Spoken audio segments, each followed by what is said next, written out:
Pessoal, nessa aula de hoje aqui, ligações químicas, a gente vai falar uma coisa importante que a gente já começa a entender como as moléculas se combinam, né? Então, primeiro a gente precisa entender o objetivo das ligações químicas, né? Então, ligações químicas, a gente tem que começar logo desse princípio, ó.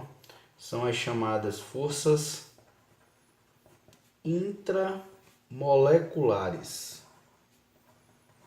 Então, quando a gente estuda as ligações químicas, a gente está estudando força intramolecular. Você diz, o que seria uma força intermolecular? Intramolecular. É você ter, por exemplo, o hidrogênio ligado com o hidrogênio para formar, ó, a molécula, por exemplo, de hidrogênio. O que aconteceu aqui? Aconteceu uma união entre átomos. Então, o que é que os químicos observaram? Os químicos observaram que na natureza, os átomos, de um modo geral, eles têm uma tendência de combinar um com o outro. Então, eles têm essa tendência de estar um agarradinho com o outro.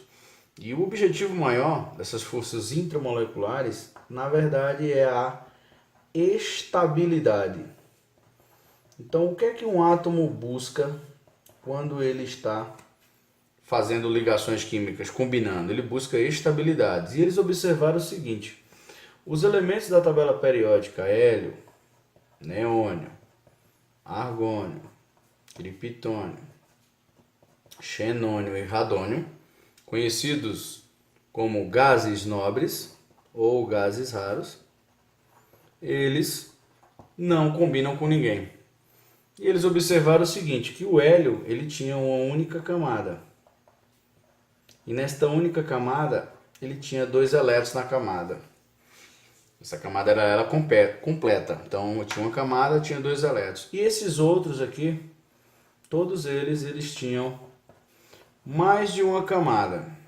Aí uma coisa intrigante foi isso aqui, ó. Eles tinham mais de uma camada, mas em compensação, na camada de valência, que é a última camada, eles possuíam 8 elétrons.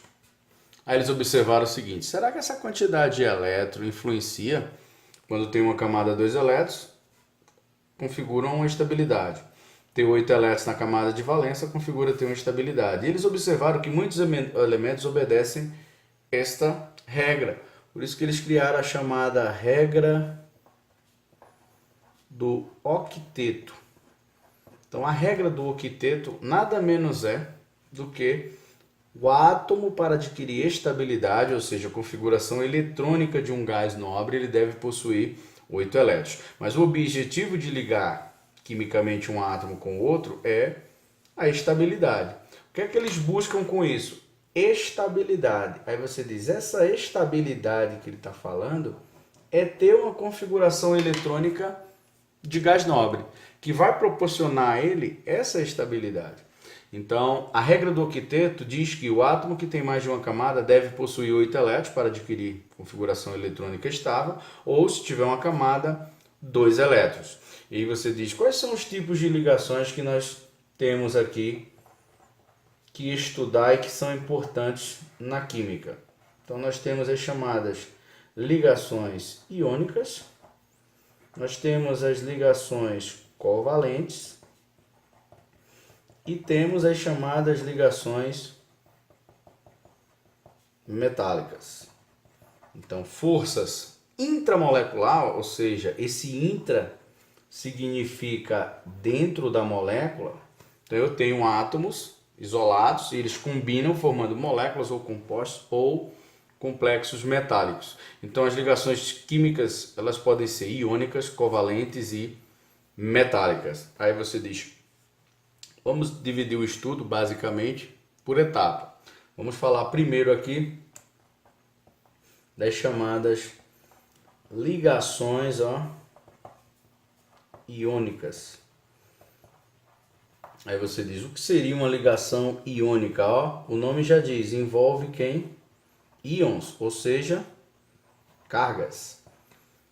Aí você diz, onde é a ocorrência das ligações iônicas? Acontece entre metais e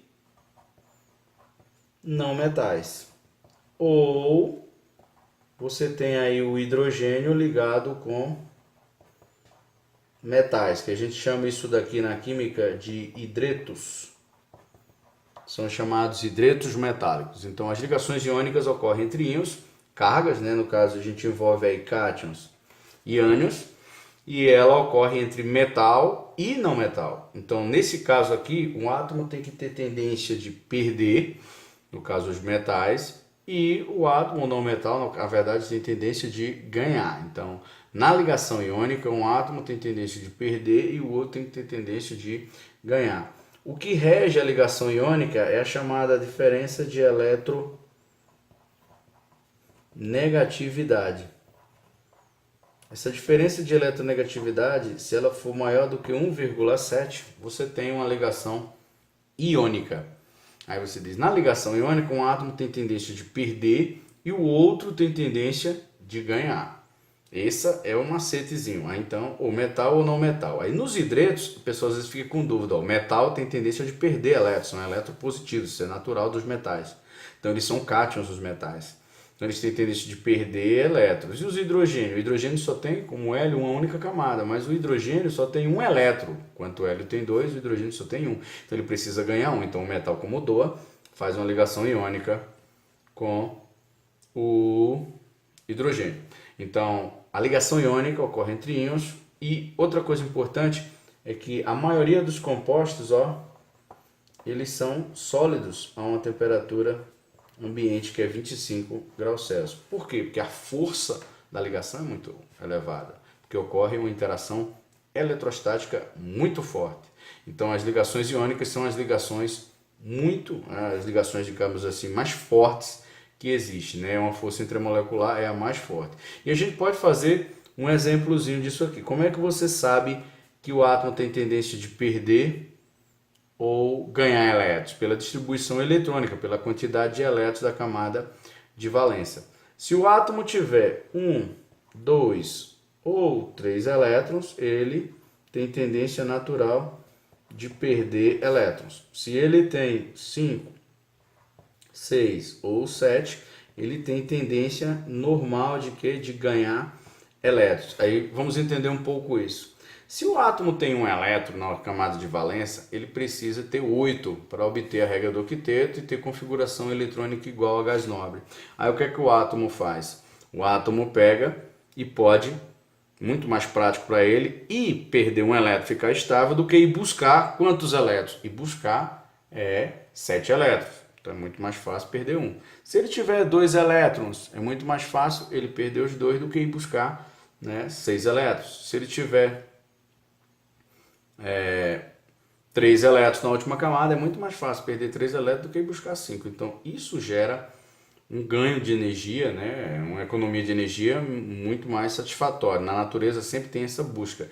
Igualzinho quando o átomo tem 5 elétrons. É muito mais fácil buscar 3 do que perder 5. Aqui no 6 é muito mais fácil perder 6, ou, aliás, ganhar 2 do que perder 6 elétrons. Imagine perder 6 elétrons. Envolve muita energia. Porque a energia para ganhar é igual a energia para perder. Vou dar um exemplozinho aqui. Se você me perguntar, eu tenho sódio, Na11+, e tenho sódio no estado neutro ou fundamental. A gente diz que o átomo está no estado fundamental quando ele está na forma neutra, ou seja, a quantidade de prótons é igual à quantidade de elétrons. Nesse caso aqui, ele perdeu um elétron. Aí eu lhe pergunto, qual dos dois é mais estável? Se você for observar aqui, quem seria mais estável? Aí a gente olha e diz, o mais estável vai ser quem?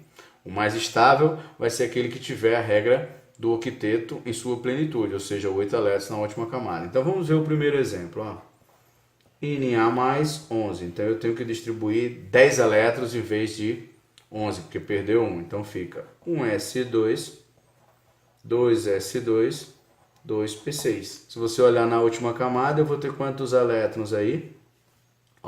6 com 2, 8 elétrons. Então ele obedece à regra do octeto. Então ele está o quê? Estável. Se você pegar o outro elemento, Na11, como é que vai ficar aí? 1s2, 2s2, 2p6, aí ó, 3s1. Qual é a última camada? Ó, terceira camada, só tem quantos elétrons? Um elétron. Então um elétron, é muito mais fácil perder esse elétron do que ir buscar 7 elétrons. Então se ele perder 7 elétrons, ele consegue ficar ó, com a configuração eletrônica estável. Então sempre o íon, ele é sempre mais o que estável. Por quê? Porque quando ele está na forma iônica, ou ele perdeu ou ele ganhou elétrons. Então isso é muito importante na hora de saber. Então nessa aula 1 eu quero que você tenha essa noção do que é uma força intramolecular, gás nobre, a regra do octeto e o início justamente do que é uma ligação iônica, uma ligação que envolve o que? Cargas. Então ocorre entre metais e não metais ou o hidrogênio com metal, ou que a gente chama de hidreto. Eles são sólidos a temperatura ambiente. Eles apresentam aí alto ponto de ebulição e alto ponto de fusão. Eles conseguem conduzir corrente elétrica porque são formadas por íons. Nesse caso, quando são fundidos, ou seja, quando passa do estado sólido para o estado líquido, ou quando eles estão dissolvidos em meio aquoso, ele consegue liberar essas cargas. Então essas cargas livres vai proporcionar uma boa condução de calor, então de eletricidade. Então os compostos iônicos eles têm essa facilidade. Então nessa primeira aula a gente tem que ter uma noção básica de quando eu sei que o átomo tem tendência de perder e quando o átomo tem tendência de ganhar. Depende da quantidade de elétrons ó, na última camada e que atenda à regra do octeto. Lembrando que sempre ele vai buscar o menor conteúdo energético. Ok? Nesse primeiro momento, nessa aula 1, a gente trabalha esse mecanismozinho aí.